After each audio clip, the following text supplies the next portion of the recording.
मिनश्शैतानिर्रजीम। देख लीजिए आप उसमें बिस्मिल्लाहिर्रहमानिर्रहीम। अस्सलामु अलैकुम वरहमतुल्लाहि वबरकातुहू। मजलिस इत्तेहादुल मुस्लिमीन के अरकान असम्बली, मेयर ग्रेटर हैदराबाद, मजलिस बल्दिया, सदर मोतमदीन व अरकान मजलिस इत्तेहादुल मुस्लिमीन,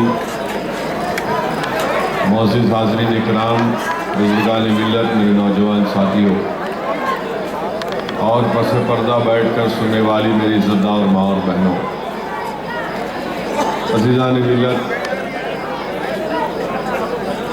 अभी आप और हमने उस्मानिया यूनिवर्सिटी दलित स्टूडेंट के सदर के जज्बात को सुना और उनके जज्बात को और उनकी बात को सुनने के बाद यकीनन मैं समझता हूँ कि अगर इनकी तरह और नौजवान आगे बढ़ेंगे दलित समाज से तो वो दिन दूर नहीं जब आंध्र प्रदेश में भी जिस तरह उत्तर प्रदेश में मायावती ने सबसे कमज़ोर समाज के सबसे कमज़ोर लोगों को ताकत बख्शी, उत्तर प्रदेश रियासत में 100 साल से जिस समाज को दबाया जा रहा था, जिनकी कोई इज्जत नहीं थी, जिनको हिकारत की निगाहों से देखा जाता था, वो काम उत्तर प्रदेश में मायावती ने दलित समाज के लिए किया।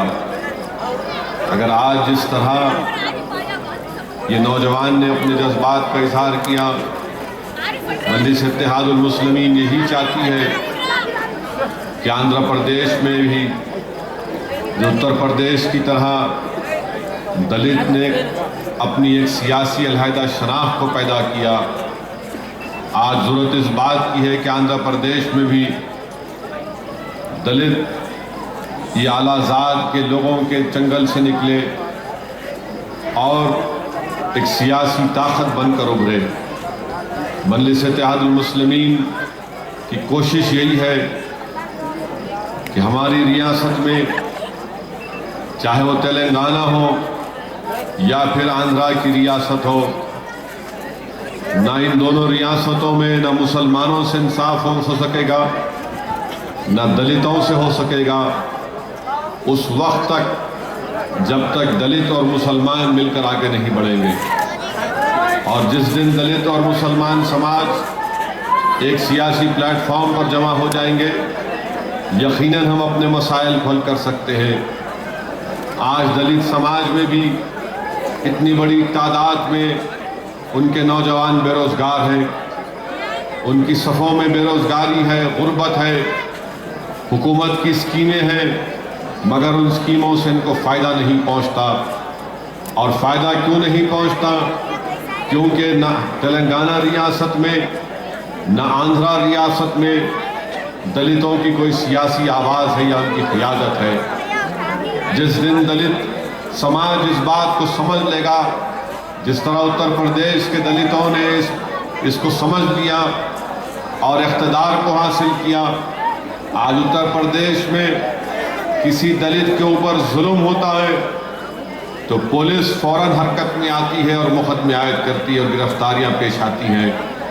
मगर वही उत्तर प्रदेश में अगर मुसलमानों की जान और माल का नुकसान पहुंचाया जाता है या हमारी माँ और बहनों की जिस तरह मुजफ्फरनगर के फसादात में इज्जत लूटी गई, आज मुजफ्फरनगर के फसाद होकर करीब 5-6 महीने का अरसा गुजर चुका मगर आज भी गिरफ्तारी अमल में नहीं आई। अज़ीज़ान मिल्लत, हमारी रियासत के 2 टुकड़े हो चुके हैं मगर आज ज़रूरत इस बात की है कि दलित समाज, मुसलमान और हमारे बैकवर्ड क्लास के भाई समझें कि अगर हम तेलंगाना में बीजेपी के बढ़ते हुए कदमों को रोकना चाहते हैं, अगर हम तेलंगाना में फिरका परस्त ताकतों को कमज़ोर करना चाहते हैं। अगर हम तेलंगाना रियासत में आरएसएस जो अपना जहर बढ़ाना चाहती है उसके जहर को रोकना चाहते हैं, तो ये बेहद ज़रूरी है मेरे अजीज़ दोस्तों कि मुसलमान और दलित एक ताकत बनकर उभरे। और ये उसी वक्त हो सकेगा जब हम दलितों के सामने अपने मसाइल को रखें, हम दलितों को उनके मसाइल को समझें और उनके और हमारे मसाइल एक ही है, इसमें कोई फ़र्क नहीं है। उनसे भी नाइंसाफ़ी की जाती है, उनको भी इंसाफ मिलना चाहिए। और मेरी और हमारी जमात की कोशिश यही है कि हम अगर मिलेंगे तो यकीनन हम लोग बीजेपी और आरएसएस को कमज़ोर कर सकते हैं। और हमारी पूरी कोशिश यही होगी कि इंशाअल्लाह ताला एक सियासी प्लेटफॉर्म उभरे जिसमें दलित और मुसलमानों का इत्तेहाद मजबूत हो सके। मेरे अजीज दोस्तों, आज हम देखते हैं कि पार्लियामेंट में बिल पास हुआ और हिंदुस्तान की 29वीं रियासत तेलंगाना की बन चुकी। अब सिर्फ सदर जमहूरिया की एक फॉर्मेलिटी है कि उनकी दस्तखत और गजीब नोटिफिकेशन को जारी करना है। मगर सवाल ये पैदा होता है कि तेलंगाना रियासत को तो हासिल कर लिया, मगर सबसे बड़ा चैलेंज ये है कि क्या ये नई रियासत सेकुलर रहेगी या फिर ये नई रियासत ये आरएसएस के नक्श के तमाम जो साजिशें हैं उस पर चलेगी। क्या ये रियासत में समाज के कमजोर तबकात से इंसाफ किया जाएगा या फिर उनसे नाइंसाफी की जाएगी? क्या ये इस नई रियासत में जो वादे किए गए थे मुसलमानों से, जो हुसूल तेलंगाना की लड़ाई लड़ रहे थे, जिन्होंने दावे किए थे, क्या उन दावों को या फिर इन वादों को पूरा किया जाएगा? रियासत का हुसूल तो हो चुका, मगर कामयाबी उस वक्त से ही कामयाबी होगी जब सेकुलर ताकतें यहाँ पर मजबूत होंगी। और मजलिस शुरू से कहती आ रही है कि आज जो मजलिस ने कहा, आज आप देख रहे हैं कि कैसे तेजी के साथ तेलंगाना में तेलुगु देशम कमजोर पड़ते जा रही है। तेलंगाना में तेलुगु देशम के मिलेज दूसरी जमातों में शामिल हो रहे हैं। और मैं जिस बात का खदशे का इजहार किया था कि एक मैदान साफ हो रहा है आरएसएस के लिए, मैं चाहता हूं कि मैं अपनी बात जो कहा उसमें गलत साबित हूं, मगर अजीज दोस्तों ये तल्ख हकीकत आपके सामने बयान करना चाहता हूं कि वही हालात पैदा हो रहे जो 1980 और 90 के दहे में पैदा हुए थे। खुदा ना खास्ता उस तरह के हालात हम पैदा होने नहीं देंगे, मगर अगर कोई सियासतदान इन तमाम हालात को समझता है तो मैं समझता हूं कि मेरी जिम्मेदारी है कि मैं अपनी जिम्मेदारी का एहसास है मुझे, और मुझे आपको बताना है कि वो हालात पैदा करने की आरएसएस कोशिश कर रही है। इसीलिए जिन लोगों ने तेलंगाना को हासिल किया उन पर ये जिम्मेदारी हासिल होती है कि वो फिरका परस्ती के माहौल को बनने ना दे, वो आरएसएस के बढ़ते हुए कदमों को रोके। और अगर तेलुगु देशम जाकर बीजेपी से इत्तेहाद करती है तो मेरा मानना यह है कि तेलुगु देशम जो 1-2 साल में खत्म हो सकती थी वो महीनों में खत्म हो जाएगी। तेलुगु देशम का वजूद मिट जाएगा। इसीलिए तेलुगु देशम को सोचना पड़ेगा कि वो क्या लाए अमल अख्तियार करेंगे। अगर तेलुगु देशम अपने सियासी फायदे के लिए चंद असेंबली और पार्लियामेंट की सीटों के लिए फिरका परस्त बीजेपी से समझौता करेगी तो यकीनन मुस्तकबिल में तेलुगु देशम का नामो निशान मिट जाएगा। तेलंगाना हो या आंध्रा हो, यहाँ का मुसलमान, यहाँ का दलित, यहाँ का सेकुलर हमारा हिंदू भाई इन फिरका परस्त ताकतों का हरगिज़ साथ नहीं देगा। 9 साल 10 साल का लंबा अरसा हो चुका, नायडू ने इख्तिदार को खोया, मगर अभी तक नायडू को समझ में नहीं आया कि उन्हें इख्तिदार से हाथ क्यों धोना पड़ा। चंद्राबाबू नायडू को इख्तिदार से हाथ इसलिए धोना पड़ा, इख्तिदार से महरूम इसलिए हुए क्योंकि उन्होंने बीजेपी का साथ दिया। बीजेपी का साथ तेलुगु देशम की तबाही का बाइस बना। आज फिर वही गलती करने जा रहे हैं। मेरा ताल्लुक सिर्फ इतना है कि मैं इनसे कह रहा हूं कि मत हाथ मिलाओ इन लोगों से। तुम इन लोगों से हाथ मिलाओगे, याद रखो ये आरएसएस तुम तमाम को खत्म कर रख देगी, तुम्हारी शनाख्त खत्म होकर रह जाएगी। हम इतना ही कह सकते हैं कि रोको अपने आप को, वरना याद रखो ये सेकुलर बात हम करते जरूर हैं, मगर आज हम क्या देखते हैं अजीज दोस्तों कि सेकुलरिज्म के नाम पर ये तमाम के तमाम कायदीन मुसलमानों से तो वोट हासिल करते हैं, दलितों से वोट हासिल करते हैं, मगर जब वक्त आता है जाकर बीजेपी का साथ दे देते हैं। तेलंगाना जिन लोगों ने हासिल किया, मजलिस ने भी इस बात को माना कि चलिए हम मानते हैं इस बात को, हमारा जो मौक़िफ़ है वो तारीख और मौरिख लिखेगा, मगर मजलिस ने कहा कि हैदराबाद पर कॉम्प्रोमाइज नहीं किया जाएगा। मजलिस इत्तेहादुल मुस्लिमीन ने जो श्री कृष्णा कमेटी को लिख कर दिया, उससे पहले प्रणब मुखर्जी कमेटी को लिख कर दिया था कि हैदराबाद को हम यूनियन टेरिटरी नहीं बनाने देंगे। हमारी मुतालिबे पर बार बार मजलिस के इसरार पर, बार बार मजलिस इत्तेहादुल मुस्लिमीन के मुतालबे के ऊपर मरकजी हुकूमत को हमारी बात को मानना पड़ा और हैदराबाद को मरकज ज़ेर इंतजाम इलाका नहीं करार दिया गया। ये किसकी नुमाइंदगी पर हुआ? ये मजलिस इत्तेहादुल मुस्लिमीन की नुमाइंदगी पर हुआ, वरना वो दूसरी तमाम जमातें जिनको तेलंगाना की इतनी फिक्र थी कि चाहे जिस हाल में और जिस शेप में तेलंगाना आ जाए वो उसको कबूल करने के लिए तैयार थे। मजलिस ने कहा कि नहीं, हैदराबाद मरकज ज़ेर इंतजाम इलाका नहीं बन सकता।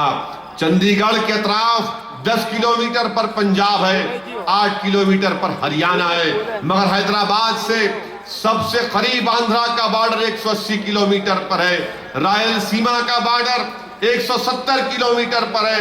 हैदराबाद में जोग्राफिकल कंटिन्यूटी नहीं है। मजलिस के मुतालबे के ऊपर मरकजी हुकूमत ने इसको ड्रॉप किया। दूसरी बात, कीड़ों की फिक्र मत करो, बहुत कीड़े आते हैं।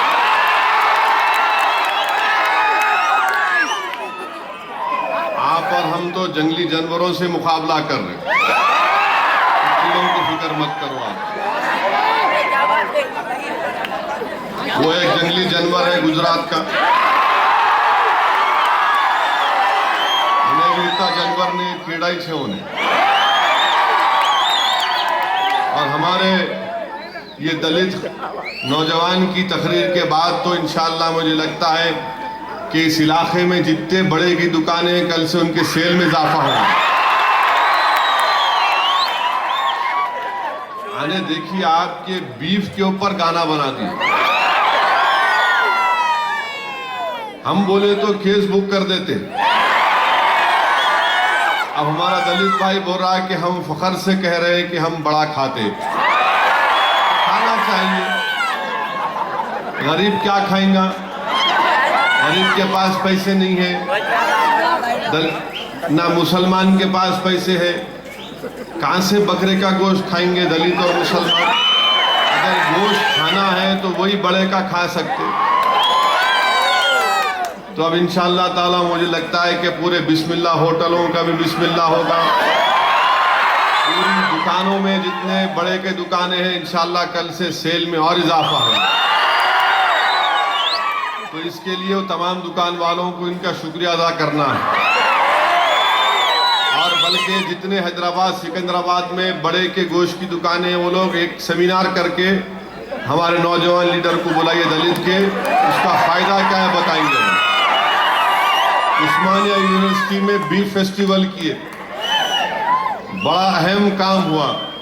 उस्मानिया यूनिवर्सिटी के बड़े बड़े आलाजात के जितने नौजवान स्टूडेंट थे उनको बड़ी तकलीफ हुई और एहतजाज किए कि कैसा बड़े बीफ फेस्टिवल उस्मानिया यूनिवर्सिटी में हो सकता। हमारे दलित नौजवानों ने उसको कर दिखाया और कहा कि हम बीफ फेस्टिवल करेंगे। अजीज दोस्तों, मैं बात कर रहा था आपसे तेलंगाना में जो मजलिस ने मुतालबा किया था कि मरकज़ ज़ेर इंतज़ाम इलाका हम करार नहीं देंगे, ये मजलिस इत्तेहादुल मुस्लिमीन का मुतालबा था, ये मजलिस इत्तेहादुल मुस्लिमीन की कोशिश थी। वरना ये लोग तो, इनको सिर्फ मतलब था कि मिल जाए रियासत, हैदराबाद यूनियन टेरिटरी हो जाए, हमको उससे मतलब नहीं है। मजलिस ने एक और बात लिख कर दी थी, ये तमाम दस्तावेज इंटरनेट पर दस्तयाब है, कोई भी इसको जाकर देख सकता। श्री कृष्णा कमेटी की रिपोर्ट में हमारी ये दस्तावेज है, हमारी ये रिकमेंडेशन, हमारी ये तहरीरी नुमाइंदगी है। मजलिस ने कहा कि हैदराबाद का पैसा किसी दूसरी रियासत की तरक्की में इस्तेमाल नहीं होता। ये हमारा दस्तूर हिंदुस्तान का इस बात की इजाजत नहीं देता कि एक शहर का पैसा निकालकर दूसरी रियासत में लगाया जाए। मरकजी हुकूमत ने इसको कबूल किया। मजलिस इत्तेहादुल मुस्लिमीन ने जो 3 अहम मुतालबे किए थे उसमें से 2 को कबूल किया, और जो सबसे अहम मजलिस इत्तेहादुल मुस्लिमीन का मुतालबा था उसको मरकजी हुकूमत ने कबूल नहीं किया। वो ये अजीज दोस्तों कि शहर हैदराबाद और सैबराबाद का जो पुलिस है, हम ये मुतालबा किए थे कि हिंदुस्तान की दस्तूर के लिहाज से शहर हैदराबाद की पुलिस का लॉ एंड ऑर्डर और साइबराबाद का लॉ एंड ऑर्डर ये रियासत तेलंगाना के पास रहे। मरकजी हुकूमत ने बेवकूफ़ी कर दी, गलती की, और बहुत बड़ी गलती की, कानूनी गलती है। दस्तूर इस बात की इजाज़त नहीं देता कि मरकजी हुकूमत ने गवर्नर के हवाले किया।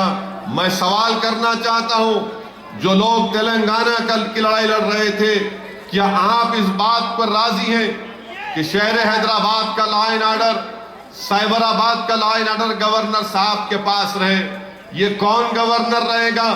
जो भी मरकजी हुकूमत में रूलिंग पार्टी बरसर इख्तिदार जमात होगी उनका वफादार को गवर्नर बना देते। क्या अवाम ने उसको मुंतखब किया? क्या उसको मालूम अवाम की जरूरत क्या है? क्या गवर्नर साहब को मालूम होगा कि कैसे पुलिस हम पर जुल्म करती? क्या गवर्नर साहब को मालूम होगा कि कैसे रात के अंधेरे में हमारे घरों में घुसते हैं? क्या गवर्नर साहब को मालूम होगा कि मक्का मस्जिद के बम ब्लास्ट के बाद शहर हैदराबाद के 80 मुस्लिम बच्चों को गिरफ्तार किया गया, महीना भर उनको दूर दराज के मुकामात पर रखकर उनको मारा गया, पीटा गया? ये कैसे मालूम होगा गवर्नर को? बावजूद इसके कि एक यहां पर हुकूमत थी, अब जब गवर्नर के पास ये इख्तियार दिया जाएगा तो यकीनन मुसलमानों पर जुल्म हो सकता है, यकीनन मुसलमानों से नाइंसाफी हो सकती है, यकीनन दलितों से नाइंसाफी हो सकती है। ये हमारे दस्तूर के खिलाफ है। मगर अफसोस है मुझे उन लोगों पर जो आज तेलंगाना के उसूल पर फूल का हार तो पहन रहे हैं, जो तेलंगाना की रियासत के तश्कील के ऊपर मिठाई खा रहे हैं और बड़े बड़े बुलंद बांग दावे कर रहे हैं। अरे क्या तुमको जरा भी एहसास नहीं हुआ? कहां गई तुम्हारी गीरत कि जिस रियासत के उसूल में तुम खुशियां मना रहे हो उसमें उन 650 नौजवानों की कुर्बानियां शामिल है? क्या तुम उनकी कुर्बानियों को रायगा जाने दोगे? अरे कैसा तुम्हारा दारुल हुकूमत होगा जहां पर तेलंगाना का चीफ मिनिस्टर को एक यहाँ का सर्कल इंस्पेक्टर नहीं सुनेगा? चीफ मिनिस्टर तेलंगाना का होगा मगर चिलकलगुड़े का इंस्पेक्टर सलूट करेगा गवर्नर को।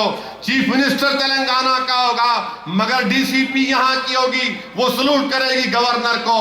अरे तुम क्या तेलंगाना हासिल किए? लड़ो इसके खिलाफ, सुप्रीम कोर्ट में जाओ। मजलिस इत्तेहादुल मुस्लिमीन ने वादा किया कि हम सुप्रीम कोर्ट में जाएंगे, इसके खिलाफ, इस प्रोविजन के खिलाफ जाएंगे कि लॉ एंड ऑर्डर गवर्नर के पास नहीं रहेगा। और अफसोस की बात तो यह कि गवर्नर को 2 एडवाइजर रहेंगे जो मरकजी हुकूमत उनको नामजद करेगी, कि एक चीफ मिनिस्टर को अवाम मुंतखब करेगी, एमएलए को अवाम मुंतखब करेगी, और गवर्नर साहब को असिस्ट करेंगे 2 एडवाइजर, 2 मुशीर जिनको नामजद करेगी मरकजी हुकूमत। क्या जो लोग तेलंगाना के नाम पर आज खुशियां मना रहे हैं, बताओ मुझे, मेरे सवाल का जवाब दो। कल अगर खुदा ना खास्ता मरकज में बीजेपी हुकूमत बनाएगी, किसको लाके गवर्नर बनाकर बिठाएंगे? किसको मुशीर बनाएंगे गवर्नर का? क्या तुम कभी इसको भी सोचा कि किस पर जुल्म होगा? किसको जुल्म होगा? किसको निशाना बनाया जाएगा? और पुलिस है, हजरत पुलिस, जिसके ताल्लुक से अगर मैं तोड़ के कहूं अकबर इलाहाबादी का शेर किसी और पर था। अकबर इलाहाबादी का शेर क्या था कि अगर पुलिस पर अगर उसको रख कर दिया जाए तो अकबर इलाहाबादी ने कहा पुलिस को देखकर, लो आज हम शैतान ने कहा कि लो आज हम साहिब औलाद हो गए। ये वो हजरत पुलिस है और इनका पूरा का पूरा लॉ एंड ऑर्डर गवर्नर के पास। क्या ऐसा चीफ मिनिस्टर होगा तेलंगाना का, उसको अपने ही दारुल हुकूमत में कोई अख्तियार नहीं होगा। मजलिस इसके खिलाफ है और इंशाअल्लाह ताला हम सुप्रीम कोर्ट में अपील करेंगे, एसएलपी फाइल करेंगे, चाहे कितना वक्त हो जाए हम लड़ेंगे। ये हमको बता रहे थे मिल गया। क्या मिला आपको? क्या मिला आपको? मुंह में लॉलीपॉप दे दिया, बच्चे की तरह चूस रहे कि तेलंगाना मिल गया कि क्या लॉ एंड ऑर्डर कहां पर गया, किसको मिलेगा लॉ एंड ऑर्डर। और फिर दूसरी बात इसमें ये कि हैदराबाद किसका है आखिर, हैदराबाद आखिर किसका है। तेलंगाना बोलती हमारा है, आंध्रा के लोग बोल रहे हमारा है। ये दोनों रियासत का दारुल हुकूमत। अरे भाई क्या हम यतीम हैं, आप भी हमारे को गोद ले रहे, उन्होंने भी गोद ले रहे। हिंदुस्तान में दुनिया में कोई मिसाल नहीं दे सकता कि एक रियासत का दारुल हुकूमत कोई दूसरी रियासत में है। आखिर अगर हैदराबाद तेलंगाना का अगर हिस्सा रहा है तो फिर ये तेलंगाना का दारुल हुकूमत होना चाहिए, नहीं 10 साल के लिए।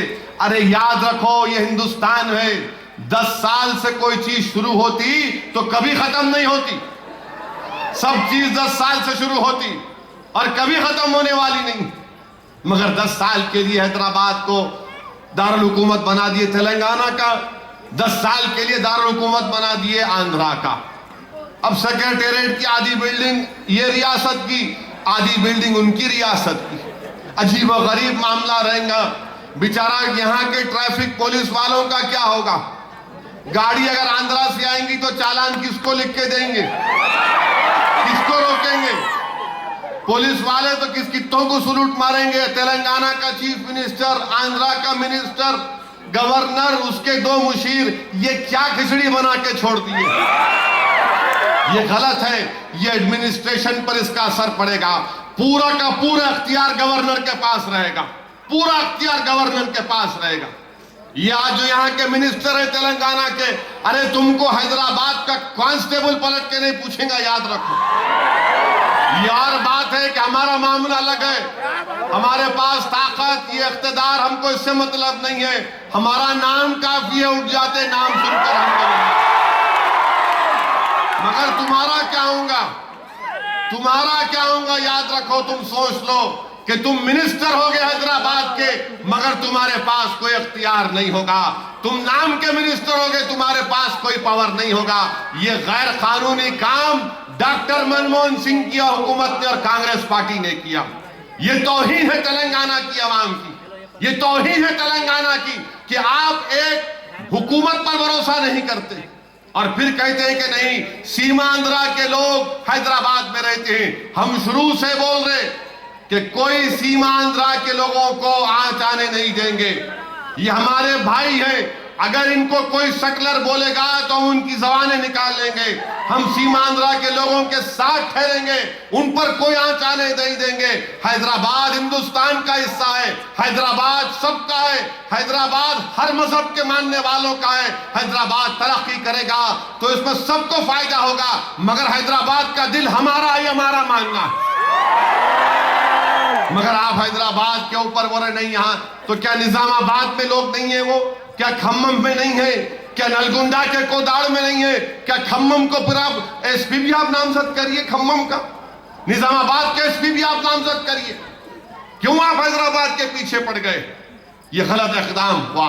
और दूसरी बात, अहम बात, तेलंगाना तो हासिल कर लिए, बताओ इसका डेवलपमेंट का प्लान क्या है। मजलिस इस बात को कहती है, मजलिस इंशाअल्लाह ताला हम अपनी तरफ से कोशिश करेंगे, जो भी हुकूमत बनाएगा उसके सामने कहेंगे कि तेलंगाना में जितने 70 बल्दियात हैं उन तमाम में पीने के पानी की तकलीफ को दूर किया जाए। आज हमारे शहर हैदराबाद में क्या 2 दिन में 3 मरतबा पानी आता, आधे घंटे के लिए, 45 मिनट के लिए। जिसके घर में पंप नहीं, पानी नहीं आता। मजलिस ने क्या कहा था, ये प्रणहिता चिवड़ला जो प्रोजेक्ट है उसको नेशनल स्टेटस दिया जाए। क्यों कहा हमने नेशनल स्टेटस दो? इसलिए कि उस प्रोजेक्ट की कीमत 20,000 करोड़ रुपए से ज्यादा। अगर वो पानी आएगा प्रणहिता चिवड़ला का, गोदावरी का हैदराबाद को, तो तभी जाकर हमको रोज पानी मिलेगा। मगर ये मुतालबा नहीं करते। मजलिस ने मुतालबा किया था कि देखो शहर बढ़ता जा रहा है, आबादी बढ़ रही है, पीने के पानी की बड़ी तकलीफ है, मगर आपने इसको कबूल नहीं किया। हम मुतालबा करेंगे, हमारा प्लान रखेंगे कि जितने 70 बल्दियात हैं वहां पर इस पीने के पानी की तकलीफ को दूर किया जाए। और इन तमाम 70 शहरी इलाकों में वाईफाई कायम किया जाए ताकि नौजवान उस वाईफाई का फ्री इस्तेमाल हो, ताकि वो अपनी जिंदगी के जरूरियात को, अपने कामकाज को, टेक्नोलॉजी को इस्तेमाल करें। बेंगलुरु शहर में, जब बेंगलुरु शहर में वाईफाई फ्री कर दिया गया तो क्यों नहीं उसको हैदराबाद में कर सकते, क्यों नहीं करीमनगर में कर सकते, क्यों नहीं जहीराबाद में कर सकते, क्यों नहीं तांडूर में कर सकते, क्यों नहीं उसको नलगुंडा और कोदाड़ में कर सकते। ये डेवलपमेंट का प्लान होना चाहिए। अरे तुमने हासिल कर लिया, मगर याद रखो अवाम की उम्मीदें तुमसे बहुत वाबस्ता हैं, अवाम की उम्मीदें तुमसे बहुत वाबस्ता हैं। इनको पूरा करना पड़ेगा, बताना पड़ेगा कि दलितों का क्या हिस्सा होगा, दलितों को क्या फायदा होगा। मैं सवाल करना चाह रहा हूं तमाम सियासी जमातों से, चाहे कांग्रेस हो या टीआरएस हो, तुमने कहा था जिस दिन तेलंगाना बनेगा सबसे पहला चीफ मिनिस्टर दलित बनेगा। क्या इलेक्शन के बाद, रियासत के बनने के बाद, क्या तेलंगाना का चीफ मिनिस्टर दलित बनेगा या कोई आला जात का आदमी बनेगा? यह जवाब तुमको देना पड़ेगा। मजलिस इत्तेहादुल मुस्लिमीन तुमको याद दिला रही है तुम्हारा वादा। तुमने कहा था कि तेलंगाना का पहला चीफ मिनिस्टर दलित बनेगा। आप मेरी बात को याद रखो कि इलेक्शन के बाद दलितों से कहा जाएगा कि नहीं, हम दस्तबरदार हो रहे हैं इनके आला जात के लोगों के हक में। ये काम होगा, ये धोखा दिया जाएगा फिर से दलितों को। क्यों नहीं देते दलित को चीफ मिनिस्टर बनाओ, 5 साल के लिए दलित को बनाओ चीफ मिनिस्टर तेलंगाना का, उसी के हाथ में लॉ एंड ऑर्डर दो, कोई फसाद नहीं होगा तेलंगाना में, कोई गड़बड़ नहीं होगी। मगर तुम दलित को इख्तियार नहीं देना चाहते। तुम इख्तियार मिलने से पहले दलित दलित बोले, अब जब मामला आ गया तो बोले नहीं भाई बन जाता, मेरे को दूल्हा बना दो, मैं जिंदा दिल इस्मात हूं, मेरे को सब मालूम। ये आखिर कब तक रेड्डी वेलमा की सियासत चलेगी? रेड्डी वेलमा चौधरी ये कब तक चलेगा? ये सोचना पड़ेगा हमारे दलित भाइयों को, हमारे बैकवर्ड क्लास के भाइयों को। ये तल हकीकत जब हम बयान करते हैं तो हुकूमत को पसंद नहीं आता, ये तमाम आला जात की सियासी जमातों को पसंद नहीं आता। ये दलित समाज को समझना पड़ेगा कि आपका इस्तेसाल किया जा रहा है, दलितों का एक्सप्लॉयटेशन किया जा रहा है। नारे मार मार कर इन दलित बच्चों ने अपनी जानें गंवा दी तेलंगाना के उसूल के लिए। 650 अगर बच्चे मर गए, जलाकर मरे या जहर खाकर मरे, तो सबसे ज्यादा दलित बच्चे थे। पूछिए इनसे कि उस्मान यूनिवर्सिटी में सबसे ज्यादा जो सुसाइड किए बच्चे कौन थे? दलित समाज के थे, बैकवर्ड क्लास समाज के थे। मगर जब मामला आ रहा है चीफ मिनिस्टर का तो बोल रहे नहीं नहीं मेरे को बना दो, उन्होंने बोल रहे मेरे को बना दो। आखिर ये क्या किस्सा है मेरे अजीज दोस्तों? क्या ये इंसाफ है? तेलंगाना इसलिए कह रहा हूं कि रियासत का हासिल करना एक बात, मगर उसको सेकुलरिज्म पर कायम रखना है सबसे अहम बात। आज इनको बताना पड़ेगा कि क्या ब्लूप्रिंट है तुम्हारे पास। मुसलमानों के ताल्लुक से हमने कहा कि उर्दू जबान, पार्लियामेंट में मैंने बिल पेश किया, अमेंडमेंट की तरमीमात किए कि उर्दू को तेलंगाना में पहली जबान का मौक़िफ़ मिलना चाहिए। क्यों नहीं देते पहली जबान का मौक़िफ़ आप? जब 2 जबान, एक तेलुगु जबान पर 2 रियासत तश्कील पा गई तो उर्दू को भी तो उसका हो इंसाफ मिलना चाहिए, मुकाम मिलना चाहिए। ये उस्मान यूनिवर्सिटी जो उर्दू जबान में पढ़ाई जाती थी, बाद में अंग्रेजी मीडियम में किया गया। क्या उर्दू को उसका इंसाफ नहीं किया जाएगा? जिस जबान ने मुल्क की आजादी में सबसे बड़ा रोल अदा किया, क्या उर्दू जबान को पहली जबान का दर्जा देना पड़ेगा? यह मजलिस इत्तेहादुल मुस्लिमीन का मुतालबा। रिजर्वेशन आंध्रा के मुसलमानों को मिलना चाहिए, तेलंगाना के मुसलमानों को मिलना चाहिए। जिन्होंने 12% का वादा किया, बताओ करके बताओ 12%, 4% लड़ना पड़ रहा सुप्रीम कोर्ट में, आपने 12 का वादा किया। ठीक है, आपका वादा है, करके दिखाइए, आप करके दिखाइए। आप सब प्लान का मुतालबा मजलिस ने किया, ये तमाम तरमीमात मजलिस ने पार्लियामेंट में पेश किए, मगर किसी को तौफीक नहीं हुई कि उठकर बोल सके। इनको सिर्फ जल्दी थी कि मिल जाए मिल जाए। अरे क्या तुमको भीख में दिया गया? तुमको इतना बेसब्री का मुजाहरा कर रहे थे पार्लियामेंट में, अरे अपने तरमीमात मत पेश करो आप, मैंने कहा नहीं, मैंने आवाम से वादा किया मैं तरमीमात को पेश करूंगा, चाहे वो हार जाऊं मैं उसमें, मगर अवाम के दरमियान में तो जाकर कहूंगा कि हाँ मैंने तरमीमात पेश की थी, ये हमने अवाम से वादा किया था। ये और बात है कि पार्लियामेंट ने उसको मंजूर नहीं किया, मगर हिंदुस्तान की पार्लियामेंट की अहमियत, उसकी अजमत अपनी जगह पर है। मगर अगर हिंदुस्तान की पार्लियामेंट की अहमियत और अजमत है तो इन अवाम के जरिए से है, आपकी वजह से। अगर आप वोट डालेंगे तो उस ऐवान की अहमियत और अजमत बरकरार रहेगी। जिस दिन हिंदुस्तान की गरीब अवाम वोट डालना बंद कर देगी वो पार्लियामेंट नहीं रहेगा। मेरे अजीज दोस्तों, मेरे नौजवानों, इसीलिए कह रहा हूं कि अब हमारे लिए बहुत बड़ा चैलेंज है। अब हमको आगे बढ़ना जरूर है, मगर हमको यह भी देखना है कि कैसे हम फिरका परस्त ताकतों को रोकें। आज आरएसएस, ये बजरंग दल, ये विश्व हिंदू परिषद बड़े खुश हैं। आज आप देख रहे हैं हमारे मुल्क की सियासत कैसे चल रही है। हमारे रामविलास पासवान, लोक जनशक्ति पार्टी, वो चले गए, बीजेपी में चले गए। कौन ये पासवान? रामविलास पासवान ने बयान दिया था, क्या बयान दिया था कि मैं सिमी के ऊपर पाबंदी का खिलाफ हूं। रामविलास पासवान का बयान है कि मैं सिमी पर पाबंदी के खिलाफ हूं। आज उन्हीं के आरएसएस वालों के गोद में चले गए। किनके गोद में चले गए रामविलास पासवान? आपने कहा था कि आप सिमी के खिलाफ हैं और आज आप बीजेपी की तायीद कर रहे हैं। आपने बयान दिया था कि मैं गुजरात में मुसलमानों का कत्लेआम हुआ, इसीलिए मैं छोड़ रहा हूं, मोदी को हटाना चाहिए। आज आप मोदी को वजीर आजम बनाने के लिए चले गए, सिर्फ 5 पार्लियामेंट की सीटों के लिए, सिर्फ 5 पार्लियामेंट की सीटों के लिए। और ये नरेंद्र मोदी ने क्या कहा था रामविलास पासवान के बारे में? नरेंद्र मोदी ने कहा था कि ये वो रामविलास पासवान है जो बांग्लादेशियों को हिंदुस्तान की शरीयत देना चाहता। वो नरेंद्र मोदी को भी कोई कीरत नहीं, वो भी बोला वेलकम, आ जाओ मेरे पास। आप भी वेलकम, आप भी चले गए।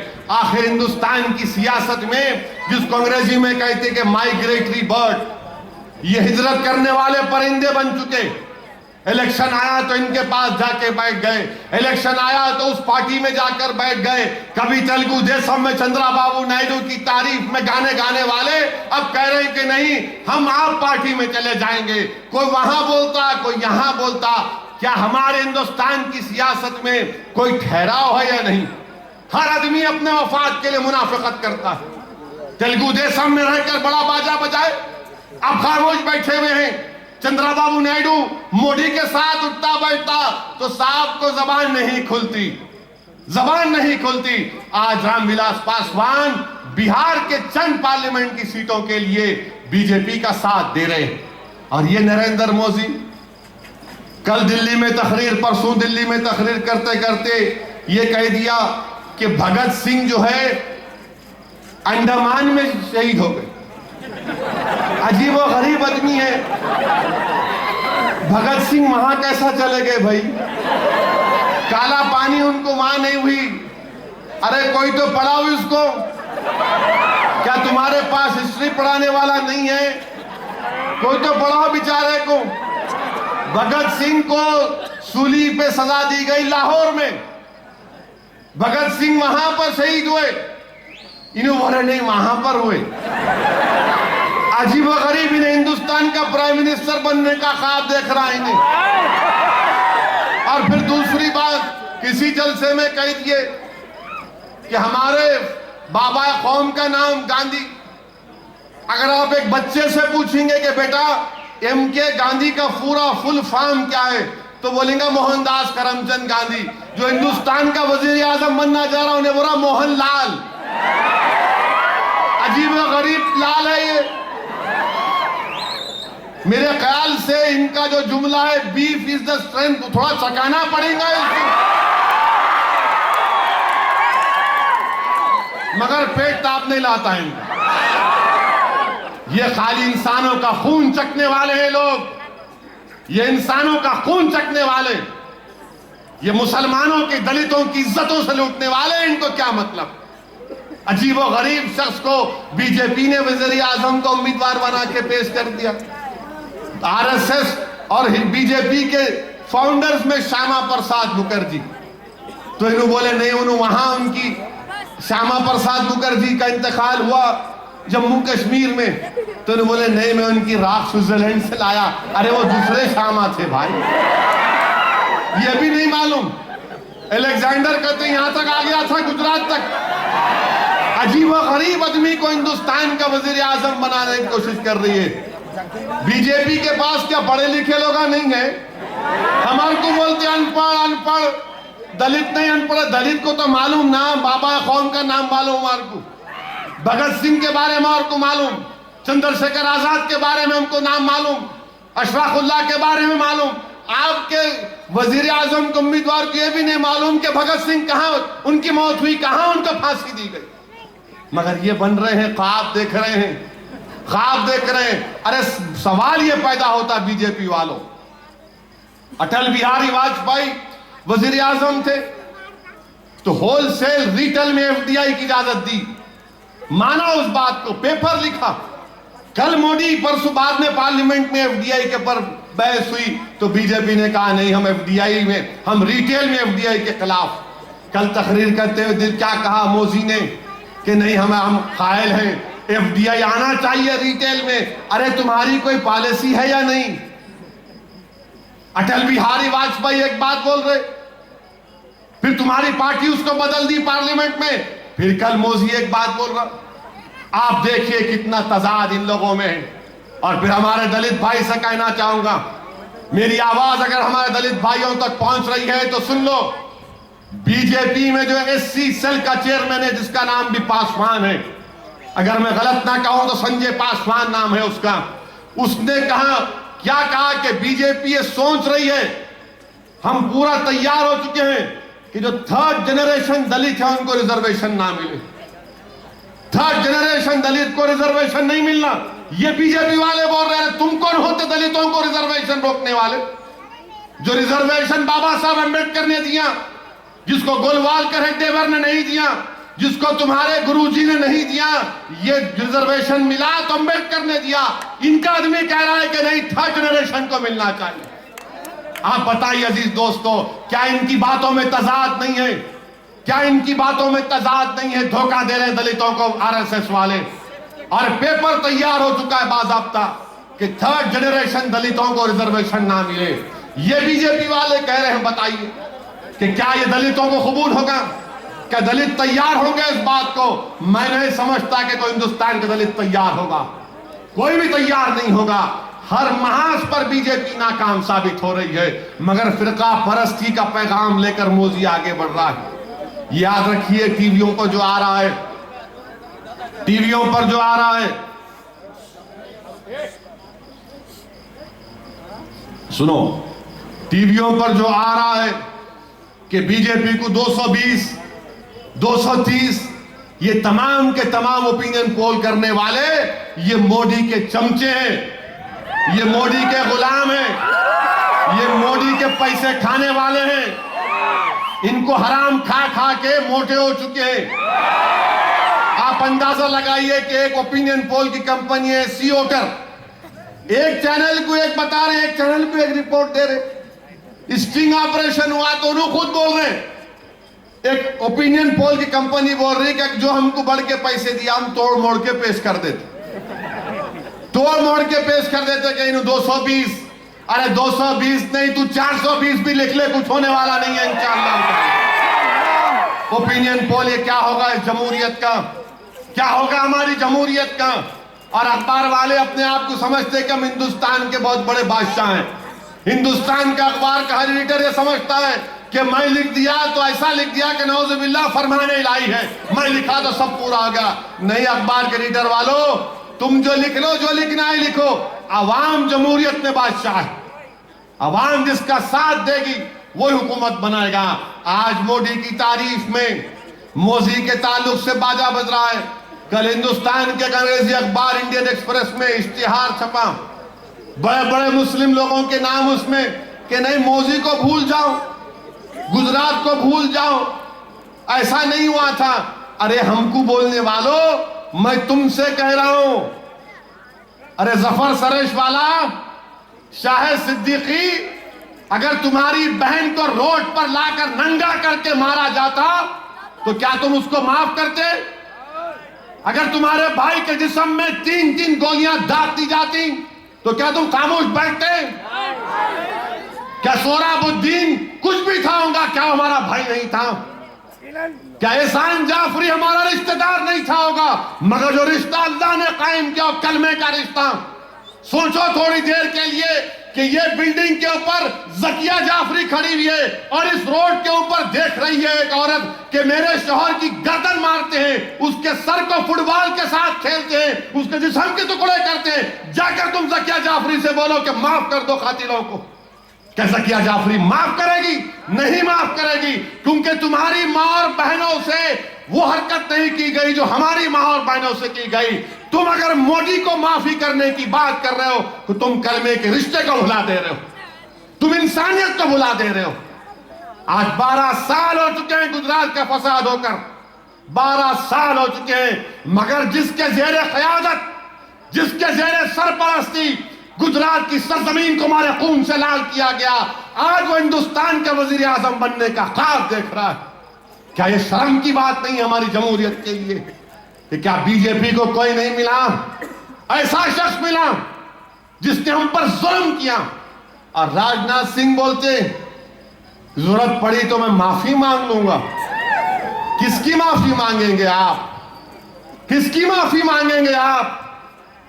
शहादत बाबरी मस्जिद, वो बाबरी मस्जिद का एक एक ईंट, एक एक चीज पुकार कर कह रहे हिंदुस्तान के गयूर मुसलमानों से कि क्या तुम माफ करोगे अल्लाह के घर को शहीद करने वालों को? राजनाथ सिंह तुम हमसे बोल रहे हैं हम माफी मांगने के लिए तैयार हैं।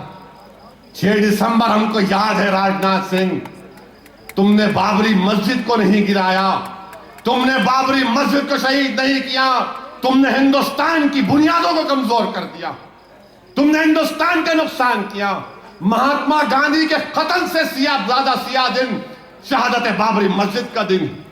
आज बाबरी मस्जिद को शहीद करने वाले बोल रहे हैं हमसे कि हम माफी चाहना है तो माफ कर दो, हम माफी चाहेंगे नहीं। अल्लाह के घर को जो लोग शहीद करते हैं और उस पर खुशियां मनाए थे, यही मुरली मनोहर जोशी, उनकी ज़ईफी में उमा भारती उनके गोद में गिर गई जाके, लपट के उनको मिठाई खिला दी, पूरे खुशियां मना रहे। अडवाणी ऐसा हाथ मसल के खुश हो रहे थे कि हमारा मस्जिद के मीनार गिर रहे थे, तुम देख रहे थे। मस्जिद तो तुमने जमीन दोज कर दिया, तुम सब लोग वहां पर खड़े हुए थे। क्या राजनाथ सिंह, क्या हम भूल जाएं? और राजनाथ सिंह तुम मुझे बताओ, तुम्हारी शनाख्त आरएसएस से, तुम्हारी आरएसएस की किताबों में अगर एक एक बात को लिख दूंगा तो तुम्हारे कान तुम उंगलियां रख लोगे। वी द नेशन में क्या लिखा गोलवाल करने? वी द नेशन में गोलवाल करने क्या लिखा मुसलमानों के बारे में?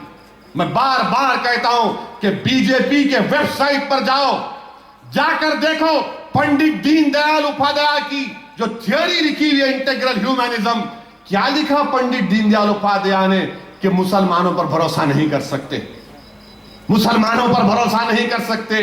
राजनाथ सिंह ये दीनदयाल उपाध्याय लिख रहा है, तुम्हारी वेबसाइट पर आज भी लिखा हुआ है, गुजरात की वेबसाइट पर बीजेपी का लिखा हुआ है, और आप हमसे कहते हैं कि हम माफी मांगने के लिए तैयार हैं।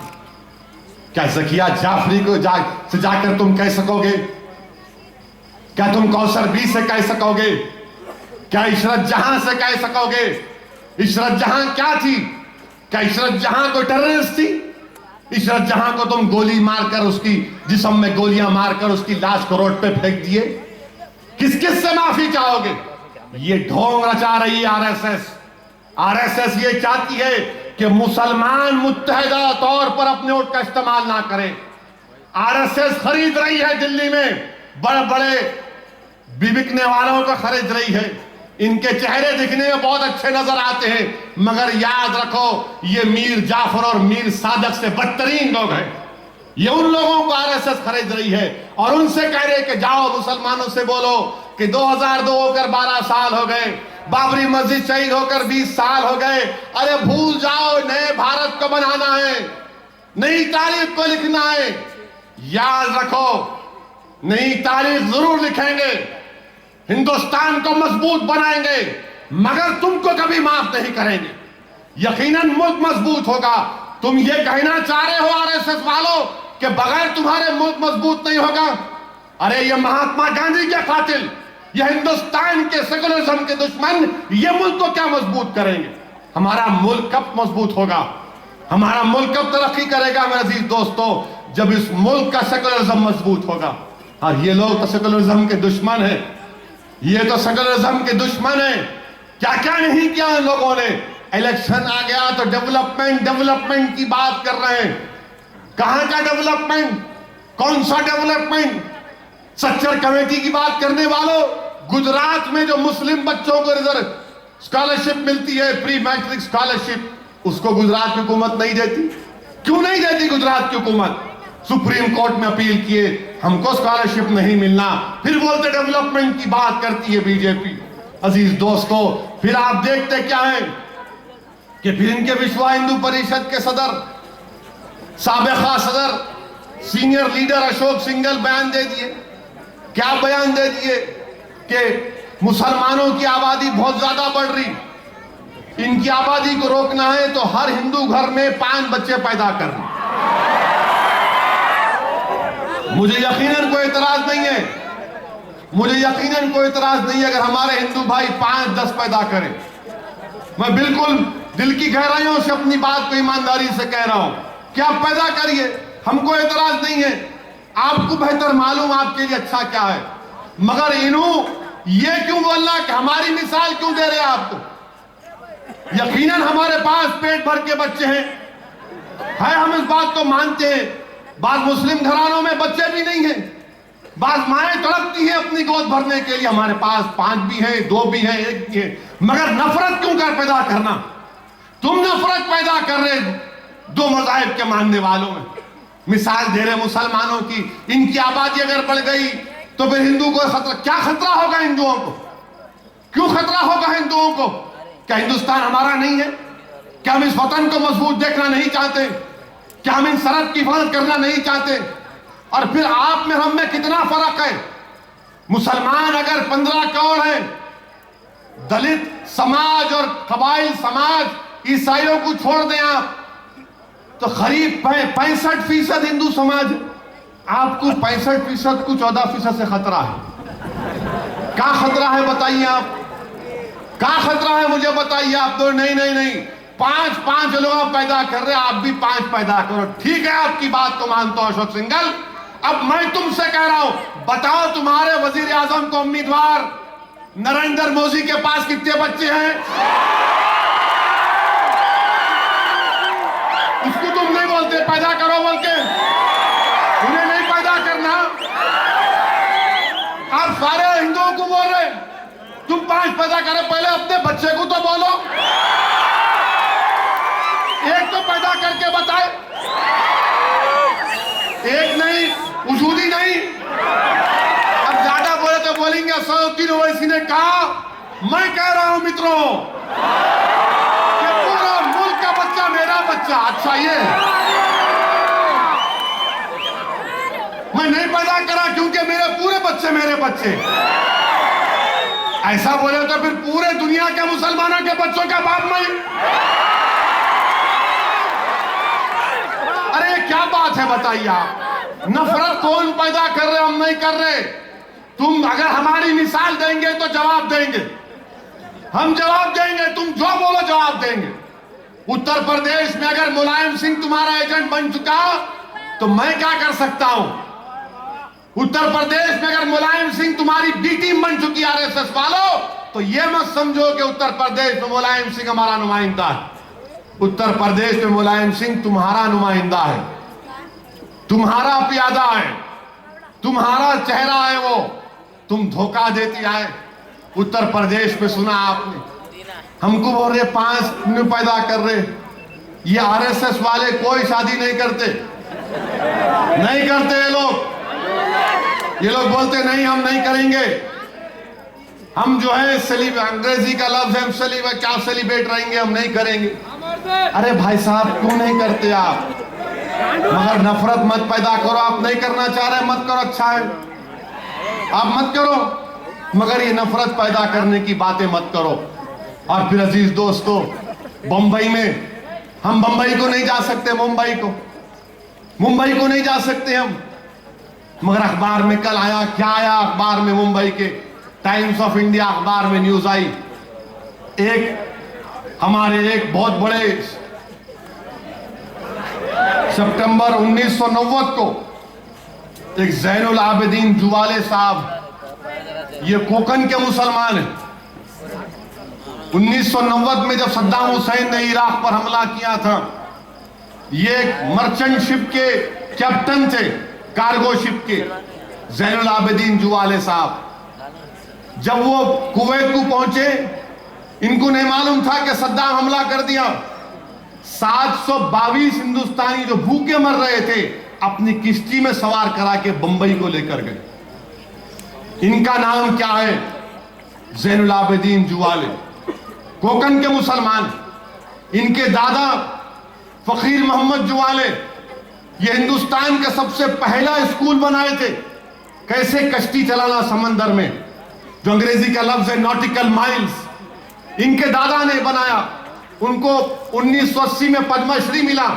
आज जैनुल आबिदीन जुवाले को बांद्रा में घर नहीं मिलता, बंबई के बांद्रा में घर नहीं मिलता, कोई किराएदार देने तैयार नहीं है। बोले मुसलमान को नहीं देते, कोई मुसलमान को देने तैयार नहीं है। वो शख्स जिसने ये नहीं देखा कि ये कौन हिंदू है कौन मुसलमान है, इसने कहा कि नहीं मेरे हम वतन है, मेरे वतन अजीज का हिंदुस्तानी है। 722 हिंदुस्तानियों की किश्ती में रखकर बंबई को लेकर आया। आज उसी शख्स को बांद्रा में फ्लैट नहीं मिलता किराए के लिए। बताइए आप अजीज दोस्तों, हम मुंबई नहीं जा सकते। असदुद्दीन अवैसी मुंबई को नहीं जा सकता, इसलिए नहीं जा सकता क्योंकि हम कहेंगे तो ये बात कहेंगे इनसे। अब्दुल अजीज जुवाले हैं वहां पर, कोई इनको घर नहीं देता अजीज दोस्त, कोई घर नहीं देता है इनको। बताओ क्या कांग्रेस वालों, तुम्हारी जबानों को क्या हो गया? तुम्हारी जबानें नहीं खुलती हैं जुवाले के बारे में? घर नहीं देगा इनको। हम मुंबई नहीं जा सकते। आज महाराष्ट्र मुंबई में कहां रहता है मुसलमान? हमारे एक भाई आए हुए हैं, भिवंडी में रहता है, कल्याण में रहता है, मुंब्रा में रहता है, मीरा रोड में रहता है, दूसरे इलाकों में कोई देता ही नहीं जगह उसको। ये हमारे मुल्क में हो रहा है, ये हमारे मुल्क का सेकुलरिज्म। हमको ना गालियां देने वाले, हमको मुंबई से आने से रोकने वाले, बताओ ये क्या इंसाफ हो रहा है? जिस शख्स ने अपनी कश्ती पर 722 हिंदुस्तानियों को बिठाकर कुवैत से बंबई को लेकर आया, आज वो फ्लैट खरीदना चाह रहा बांद्रा में, कोई बेचने तैयार नहीं है उसको। अजीजान मिल्लत, ये हकीकत है हमारे मुल्क के सेकुलरिज्म की। मजलिस इत्तेहादुल मुस्लिमीन जब इन बातों को बयान करती तो इनके सब बातें पसंद नहीं आती। ये हरगिज नहीं चाहते कि कोई हकीकत को बयान करे। मेरे आप तमाम से ही गुजारिश है कि आने वाले पार्लियामेंट के इलेक्शन में सिकंदराबाद से हम लड़ेंगे इलेक्शन। सिकंदराबाद की पार्लियामेंट की सीट पर मुकाबला होगा। जीत हार अल्लाह के हाथ में। अगर मैं अपनी जिंदगी में नहीं जीत सका तो कम से कम ये बच्चे अपनी जिंदगी में जिता लेंगे। आज ये बच्चे जो आज मासूम बैठे हुए हैं यहाँ पर, जिनको हमारे बड़े बुजुर्ग कह रहे हैं कि खामोश बैठो, इनको मत कहो, यही हमारा मुस्तकबिल है। ये आज आवाज करेंगे, इनकी जबानों को मत रोको, इसलिए कि बच्चे आज आवाज करेंगे तो कल सारी दुनिया इनकी आवाज को सुनेगी। इसीलिए हमको सिकंदराबाद लड़ना है, सिकंदराबाद ताकत से लड़ना है और पोलिंग परसेंटेज बढ़ना है। पहले की तरह पोलिंग परसेंटेज काम में आने वाला नहीं है। मेरी आवाज जहां तक जा रही है हिंदुस्तान के कोने कोने में, अगर उत्तर प्रदेश में वो जालिम मुलायम सिंह मुझे आने से रोकता है तो रोके, मगर मेरी आवाज जरूर अल्लाह पहुंचाएगा। दिलों को मोड़ने वाला अल्लाह सुब्हाना व तआला है, इज्जत और कामयाबी देने वाला अल्लाह है। हमारा काम कोशिश करना अल्लाह की राह में, हमारा काम अल्लाह की राह में कोशिश करना है। और मजलिस इत्तेहादुल मुस्लिमीन सिकंदराबाद से अपने उम्मीदवार को उतारेगी। आप तमाम को साथ देना, वोट डालना है। एक वोट नहीं बल्कि पूरे नौजवानों अभी से चेक करो कि तुम्हारा नाम वोटर लिस्ट में है या नहीं। मोदी को हराना है, अपनी जमात को मजबूत करना है, अपने नामों को पहले चेक करिए, नाम को चेक करिए और पोलिंग के दिन खूब बड़ी तादाद में निकल कर वोट जाइए। आज हमारे डाइस पर संजरी आए हैं, ये डॉक्टर हैं, यूनानी डॉक्टर हैं। उत्तर प्रदेश में आजमगढ़ में हमारा जलसा हो रहा था, जैसा कि कलीम जामाई ने कहा, 1 महीने से तैयारी कर रहे थे और उसी उसना में हमारे संजरी साहब के घर में बच्चा पैदा हुआ। आपकी बीवी दिल्ली में रहती थी, जलसे की तैयारी के सिलसिले में शख्स अपने बच्चे को भी जाकर नहीं देखे। ये कुर्बानियां हम दे रहे हैं उत्तर प्रदेश में, मेहनत कर रहे हैं, जुस्तजू कर रहे हैं। हमारा मकसद कोई दुनियावी फायदा नहीं है, हमारा मकसद यह है कि मुसलमानों से इंसाफ हो, मुलायम सिंह की जालिम हुकूमत का खात्मा हो। और अजीज दोस्तों, यही चंद गुजारिशात मुझे आपके सामने रखना था। मंजिश को मजबूत करिए, अब ये जलसों का सिलसिला और भी होता रहेगा इंशाअल्लाह ताला। मुशीराबाद में वहां पर जलसा होगा, बुधवार को गड्ढा में होगा और इंशाअल्लाह पूरे जगहों पर होगा। जमात को मजबूत करिए, अपने वोट का इस्तेमाल करिए। वाखिर दावन अल्हम्दुलिल्लाह।